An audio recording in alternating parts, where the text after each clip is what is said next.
अवधूत चिंतन श्री गुरुदेव दत्त श्री स्वामी समर्थ. तुमच्या सगळ्यांचे आपल्या चॅनेलमध्ये मनापासून स्वागत आहे. तर बघा ताईंनो, उद्या आहे श्रावणमधील शुक्ल पक्षातील शुक्रवार आणि उद्या वरदलक्ष्मी व्रत आपल्याला करायचं आहे. तर बघा, हे वरदलक्ष्मी व्रत अत्यंत सोपं आणि एक दिवसाचं व्रत आहे. खूप सोपं हे व्रत आहे, पण हे जर व्रत तुम्ही केलं तर तुमच्या आयुष्यातल्या सगळ्या अडीअडचणी संपून जाण्यासाठी तुम्हाला त्याची मदत होते. नेहमी बघा, दरवर्षी रक्षाबंधनाच्या आधी जो शुक्रवार येतो ना, तर त्यावेळेला वरदलक्ष्मी व्रत केलं जातं. बऱ्याचशा स्त्रिया हे व्रत करतात. काही तर करत नसतील तर तुम्ही करा, याच्या अगोदर केलं नसेल तर, कारण हे करायला खूप सोपं आहे. पण त्याचा जो फायदा आहे ना, तर जो लाभ आहे तर तो खूप चांगला आहे. दुसरी गोष्ट म्हणजे बघा, वरदलक्ष्मी पूजा ही संपत्ती आणि समृद्धीची, लक्ष्मीला समर्पित अशी एक पूजा आहे. हे व्रत जर तुम्ही केलं तर घरातील गरिबी दूर होते, कुटुंबातील सुख समृद्धी टिकून राहते. त्यानंतर स्त्रियांचं सौभाग्य अखंड टिकून राहतं आणि घरामध्ये सुखाचे दिवस येतात. आपल्या प्रत्येकाला हेच पाहिजे असतं. तर त्यामुळे आपल्या मनातील इच्छा जर तुम्हाला चटकन पूर्ण करायची असेल तर नक्की न विसरता हे वरदलक्ष्मी व्रत उद्याच्या श्रावणातल्या शुक्रवारी करायचं आहे. जसं आपण वैभवलक्ष्मी व्रत करतो ना, तर दर शुक्रवारी आपण करतो. म्हणजे त्याचे 5 शुक्रवार, 11 शुक्रवार अशा प्रकारे आपण काही इतर शुक्रवारी पूजा करत असतो. पण हे वरदलक्ष्मी व्रत हे उद्याच्या दिवशीच करायचं आहे. एकाच दिवशी त्याची मांडणी करायची आहे. आणि बघा, पौर्णिमेला सुद्धा सुरुवात होते. तर त्यामुळे वरदलक्ष्मी व्रताची पूजा मांडणी मी तुम्हाला पुढे सांगते कशी करायची. तर ही पूजा मांडणी तुम्हाला सकाळी जेवढ्या लवकर जमेल ना, तर तेवढ्या लवकर, समजा तुम्हाला ऑफिस वगैरे आहे, तुम्हाला तिकडे जायचं आहे, तर आजच थोडी तयारी करून ठेवा. उद्या फक्त सकाळी पूजा मांडणी करा.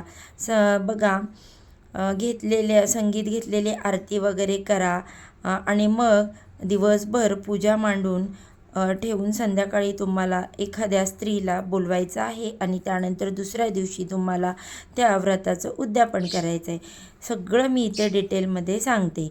सगळ्यात पहिलं बघा, आपल्याला घर वगैरे स्वच्छ करायचं. जिथे तुम्ही देवपूजा मांडणी करणार आहात तर त्या ठिकाणी जागा स्वच्छ करून घ्यायची. तुमचं वैभवलक्ष्मी व्रत असेल तर ती मांडणी वेगळी आणि ही मांडणी वेगळी.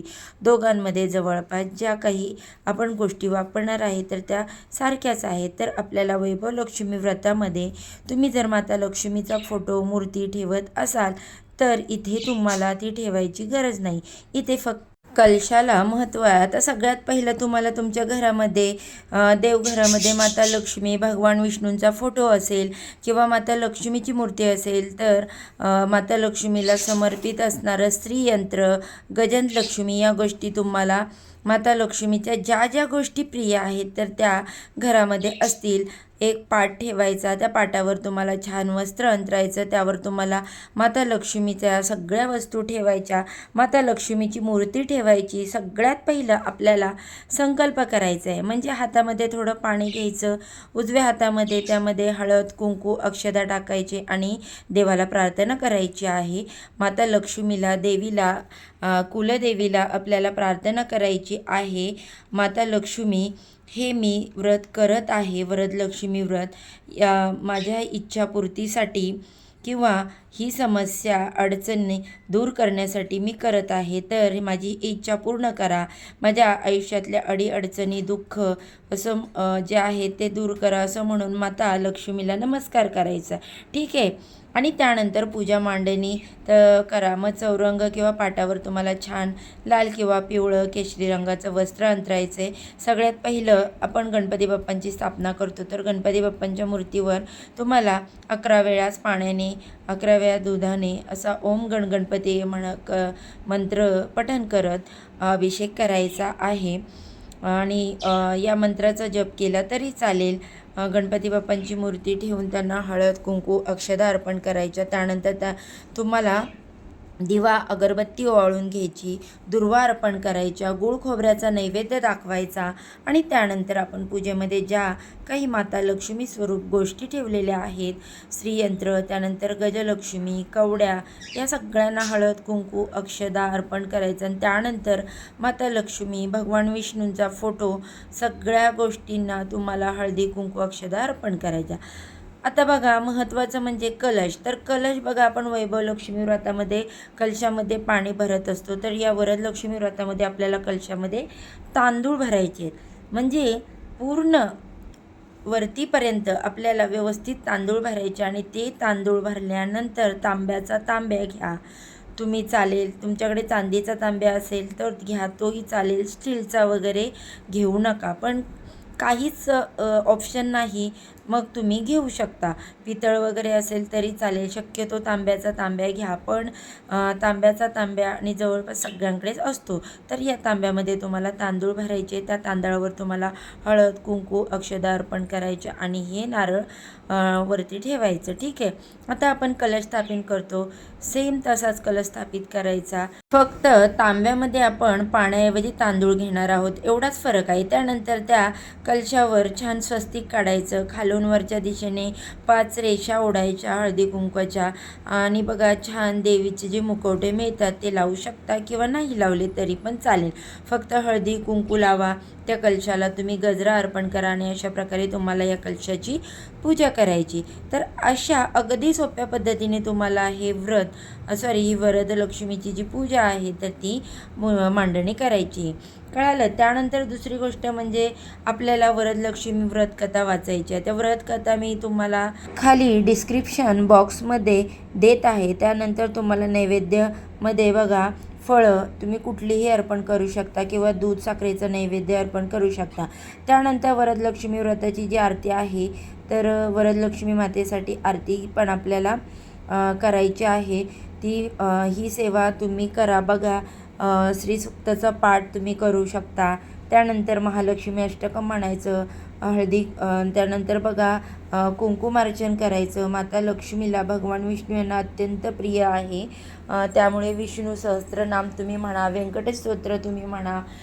या सगळ्या माता लक्ष्मीला समर्पित ज्या गोष्टी आहेत त्या करायच्या. आरती वगैरे आहे तर ती करायची. तुम्हाला काही वेळ फक्त तुम्ही असं कलश स्थापित करा, नमस्कार करा, व्रतकथा वाचा. व्रतकथा तुम्हाला गुगलवर पण मिळून जाईल. आणि आता महत्त्वाची गोष्ट की उद्यापन. तर बघा उद्यापन म्हणजे अगदी सोपं आहे. उद्यापन तुम्ही दुसऱ्या दिवशी करा, म्हणजे शनिवारी संध्याकाळी, शुक्रवारी संध्याकाळी तुम्ही काय करा, शुक्रवारी संध्याकाळच्या दिवशी तुम्ही एखाद्या सवाष्ण स्त्रीला घरी बोलवायचं.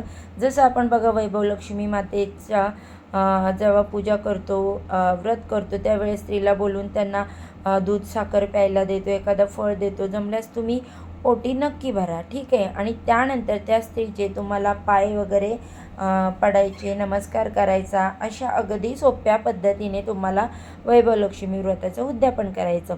शुक्रवारी संध्याकाळीच तुम्ही जर उद्यापन करणार असाल तर बघा शुक्रवार पण दिवस आहे, त्यामुळे शुक्रवारी संध्याकाळी करा.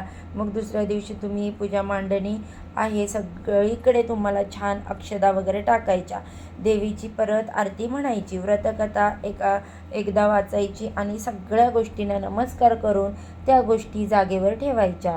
ज्या गोष्टी खायच्या आहेत त्या तुम्ही प्रसाद म्हणून खाऊ शकता, बाकी फुलं वगैरे तुम्हाला निर्मल्यामध्ये टाकायचे आहेत. अशा अगदी सोप्या पद्धती तुम्ही वरदलक्ष्मी व्रत करू शकता. पण या व्रताचे फायदे खूप आहेत. अत्यंत प्रभावी असं हे व्रत आहे. व्रत एकच दिवसाचं आहे. पूजा मांडणीसुद्धा अगदी सोपी आहे. पण या व्रताचे फायदे खूप आहेत, त्यामुळे नक्की तुम्ही न विसरता हे व्रत करा.